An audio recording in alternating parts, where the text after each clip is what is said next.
Marcos, capítulo 13. Jesus saía do templo quando um dos discípulos chamou sua atenção. Mestre, olhe essas pedras, essas construções. Jesus disse: Vocês estão impressionados com essa arquitetura grandiosa? Tudo isso será um monte de ruínas até a última pedra. Mais tarde, enquanto ele estava sentado no Monte das Oliveiras, num local de onde podia avistar o templo, Pedro, Tiago, João e André foram conversar com ele. Quando essas coisas vão acontecer? Que sinal teremos de que tudo caminha para um desfecho? Jesus explicou: Cuidado com os falsos profetas do fim dos tempos. Muitos líderes com identidade falsa alegarão: Eu sou o Messias. Eles vão enganar muita gente. Quando ouvirem falar de guerras e ameaças de guerra, não entrem em pânico. Serão notícias comuns, não um sinal do fim. Haverá cada vez mais guerras entre as nações e conflitos entre os líderes. Em vários lugares haverá terremotos e fome. Mas tudo isso é nada comparado com o que está por vir. Fiquem atentos, pois vocês serão levados aos tribunais, e tudo irá de mal a pior. Vocês serão torturados, e todos perseguirão os que levam o meu nome. Vocês serão postos como sentinelas da verdade.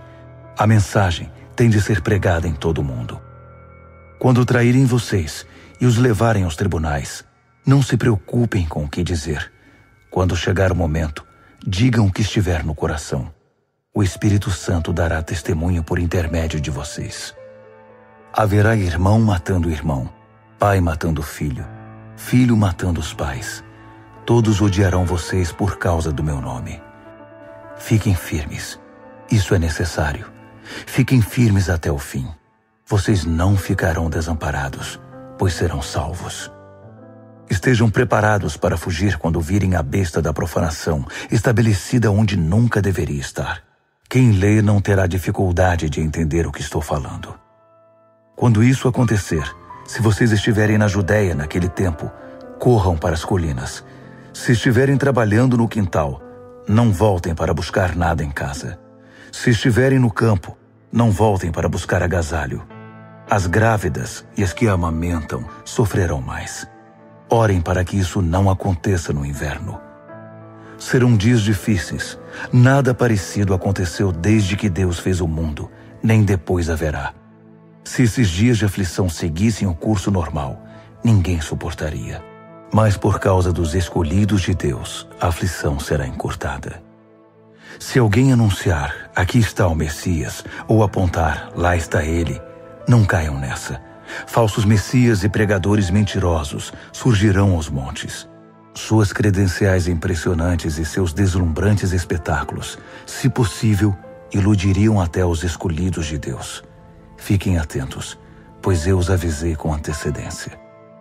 Após aqueles tempos difíceis, o sol perderá o seu brilho, a lua ficará nublada, as estrelas cairão do céu e os poderes cósmicos sofrerão abalo. Então todos irão ver o Filho do Homem chegar em grande estilo. Seu esplendor encherá o céu. Ninguém deixará de ver. Ele enviará seus anjos, que ajuntarão os escolhidos de Deus dos 4 cantos da terra, desde os lugares mais distantes. Aprendam a lição da figueira. Quando percebem que ela começou a florescer e verdejar, vocês sabem que o verão está chegando.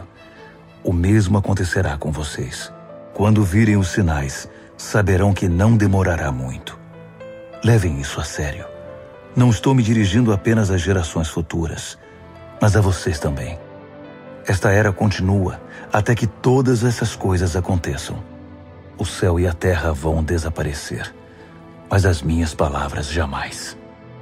Querem saber o dia e a hora? A verdade é que ninguém sabe, nem os anjos do céu, nem mesmo o Filho, só o Pai. Portanto, fiquem atentos, pois vocês não sabem o momento exato. É como um homem que vai viajar e deixa a casa sob a responsabilidade dos empregados, cada qual com uma tarefa, e põe o porteiro para vigiar. Portanto, permaneçam em seu posto, vigiando. Vocês não sabem a que horas o dono da casa vai voltar. De noite, à meia-noite, ao cantar do galo ou pela manhã. Vocês não vão querer que ele apareça sem aviso e os encontre dormindo no posto. Por isso reforço a advertência. Permaneçam em seus postos. Vigiem. Marcos, capítulo 14. Dali a 2 dias começaria a festa da Páscoa, com 8 dias de duração, e a festa dos pães sem fermento. Os principais sacerdotes e líderes religiosos estavam procurando um modo de prender Jesus e matá-lo. Eles concordaram em que não deveriam fazer isso durante a semana da Páscoa. "Não queremos iniciar uma guerra", disseram. Jesus estava em Betânia como convidado de Simão, o leproso. Enquanto jantava, uma mulher apareceu com um frasco de perfume muito caro. Abrindo o frasco, ela derramou o perfume sobre a cabeça de Jesus. Alguns convidados ficaram indignados. "Que desperdício! Esse perfume poderia ser vendido pelo valor do salário de 1 ano e o dinheiro distribuído entre os pobres." Eles fuzilavam a mulher com os olhos. Jesus, porém, disse: "Deixem-na em paz. Por que vocês a incomodam? Ela acaba de fazer algo tão maravilhoso para mim. Os pobres estarão sempre aí, todos os dias, mas eu não. Sempre que quiserem, poderão fazer algo por eles, mas não para mim. Ela fez o que pôde, quando pôde. Ungiu meu corpo para o sepultamento. Tenho certeza de uma coisa. Em qualquer lugar do mundo em que a mensagem for pregada, o que ela fez aqui será lembrado e admirado." Então Judas Iscariotes, um dos 12, procurou o sacerdote principal, determinado a trair Jesus. Eles mal podiam acreditar no que ouviam e lhe prometeram uma boa recompensa. Ele ficou apenas esperando o momento certo de entregá-lo. No primeiro dia da festa dos pães sem fermento, dia de preparar o sacrifício da Páscoa, os discípulos perguntaram a Jesus: "Onde queres que preparemos a ceia da Páscoa?" Ele orientou 2 dos discípulos. "Vão para a cidade. Um homem com um jarro de água encontrará vocês. Sigam-no. Perguntem ao proprietário da casa em que ele entrar. O mestre quer saber em qual aposento ele poderá comer a ceia da Páscoa com seus discípulos. O homem mostrará a vocês uma sala no 2º andar, espaçosa, limpa e arrumada. Façam ali os preparativos." Os discípulos foram para a cidade e tudo aconteceu como ele lhes dissera. Eles prepararam ali a refeição pascal. Depois do pôr do sol, ele chegou com os 12. Quando estavam à mesa, Jesus disse: "Tenho algo difícil, mas importante a dizer. Um de vocês me trairá. Alguém que, neste momento, come comigo." Chocados, começaram a dizer um após o outro: "Eu não!" Ele respondeu: "É um dos 12, alguém que come sempre comigo. O Filho do Homem sofrerá a dor da traição, já prevista nas Escrituras. Até aí nenhuma surpresa. Mas ai do traidor do Filho do Homem. Melhor que ele nunca tivesse nascido." Durante a refeição, depois de tomar o pão e abençoá-lo, Jesus o partiu, deu-o aos discípulos e disse: "Tomem, isto é meu corpo." Tomando o cálice e dando graças a Deus, entregou-o a eles também, e todos beberam. Ele disse: "Isto é meu sangue, a nova aliança de Deus, derramado em favor de muitos. Não beberei vinho outra vez até o dia em que o beber no reino de Deus." Então eles cantaram um hino e foram para o Monte das Oliveiras. Jesus alertou-os: "Por causa do que vai acontecer comigo, vocês irão se dispersar. Isso é para cumprir um texto das Escrituras que diz: Vou ferir o pastor, e as ovelhas ficarão desorientadas. Mas depois que eu ressuscitar, irei adiante de vocês para a Galileia." Mas Pedro, todo afoito, declarou: "Ainda que todo mundo fuja, eu não fugirei." Jesus respondeu: "Não tenha tanta certeza. Ainda esta noite, antes que o galo cante 2 vezes, você vai me negar 3 vezes." Pedro protestou, falando sem pensar: Ainda que eu tenha de morrer contigo, jamais te negarei. Todos os outros disseram o mesmo. Então eles foram para um jardim chamado Getsêmani. Jesus disse aos discípulos: fiquem aqui, enquanto vou orar mais adiante. Levando consigo Pedro, Tiago e João, ele mergulhou em grande agonia e declarou: a tristeza que sinto é uma tristeza de morte. Fiquem aqui e vigiem comigo.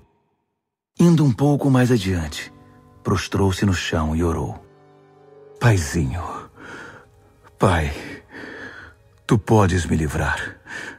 Afasta este cálice de mim.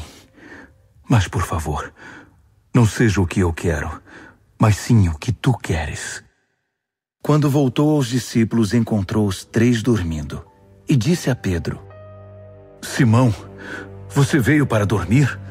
Não pode aguentar nem 1 hora? Fiquem atentos. Orem sempre para que não caiam em tentação antes mesmo de perceber o perigo. Uma parte de você está disposta a fazer qualquer coisa por Deus, mas a outra parte simplesmente não reage. Depois disso, voltou ao seu lugar e fez a mesma oração. Retornando mais uma vez, ele os encontrou dormindo. Eles simplesmente não conseguiam manter os olhos abertos e não tinham nem como se desculpar. Ele voltou pela 3ª vez e disse: Vocês vão dormir a noite toda? Minha hora chegou. O Filho do Homem está prestes a ser traído e entregue nas mãos dos pecadores. Levantem-se. Vamos. O traidor chegou. Ele mal acabou de falar e Judas, do grupo dos 12, apareceu, acompanhado por um bando de maus elementos enviados pelos principais sacerdotes, líderes religiosos e demais líderes. Eles traziam espadas e paus. O traidor havia combinado um sinal com eles. Aquele a quem eu beijar é o procurado. Prendam-no. Não o deixem fugir. Ele foi direto a Jesus e o beijou, dizendo: Mestre. Os homens então o prenderam com muita brutalidade. Mas um dos que estavam com Jesus desembainhou a espada e atacou o servo do sacerdote principal, cortando-lhe a orelha. Mas Jesus reagiu. O que é isto? Vieram me buscar com espadas e paus, como se eu fosse um bandido perigoso? Dia após dia estive ensinando no templo, e vocês nunca moveram um dedo contra mim. Vocês acabam de confirmar os escritos proféticos. Nessa hora, todos os discípulos já haviam fugido. Um jovem seguia o grupo de longe. Tudo que ele trazia sobre o corpo era um lençol. Alguns daqueles homens tentaram agarrá-lo, mas ele escapou. Fugiu nu, deixando o lençol para trás. O grupo que prendeu Jesus levou-o ao sacerdote principal, que estava reunido com os principais sacerdotes, líderes do povo e líderes religiosos. Pedro os seguira a uma distância segura. Quando chegaram ao pátio do sacerdote principal, ele se misturou com os servos e foi se aquecer perto da fogueira. Os principais sacerdotes, conspirando com o concílio judaico, tentavam achar acusações contra Jesus para condená-lo à morte. Não encontraram nada. Muitos davam falso testemunho, mas um depoimento contradizia o outro. Alguns homens apareceram com esta história: Nós o ouvimos dizer: Vou derrubar o templo, construído com tanto esforço, e em 3 dias construirei outro, sem ao menos erguer a mão. Mesmo assim, não havia plena concordância entre os relatos. Nesse momento, o sacerdote principal levantou-se e perguntou a Jesus: O que você tem a dizer dessa acusação? Jesus não deu resposta. O sacerdote principal insistiu, mudando a pergunta: Você é o Messias, o Filho do Deus bendito? Jesus foi direto: Sim, eu sou, e você mesmo verá. O Filho do Homem assentado à direita do Todo-Poderoso, vindo nas nuvens do céu. Nessa hora, o sacerdote principal perdeu a compostura. Rasgando a própria roupa, gritou: Ouviram isso? Acham que precisamos de mais testemunhas? Vocês testemunharam a blasfêmia! vão deixar que isso fique assim? Por unanimidade, eles o condenaram, e foi sentença de morte. Alguns começaram a cuspir nele. Vendaram-lhe os olhos e batiam nele, provocando. Quem bateu em você?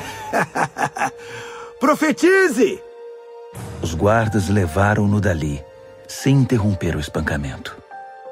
Enquanto isso, Pedro estava no pátio. E aconteceu que uma das empregadas do sacerdote principal, vendo Pedro se aquecer ali, olhou para ele e disse: Você estava com Jesus, o Nazareno? Mas ele negou. Não sei do que você está falando. Quando ele passou pelo pórtico, um galo cantou. A moça apontava para ele e dizia aos que estavam por ali: Ele é um deles, tenho certeza. E Pedro negou mais uma vez. Pouco depois, as pessoas ali começaram a insistir. Você tem de ser um deles. Está na cara que você é Galileu. Então Pedro ficou muito nervoso e jurou: Nunca vi esse homem de quem vocês estão falando. Na mesma hora, o galo cantou pela segunda vez.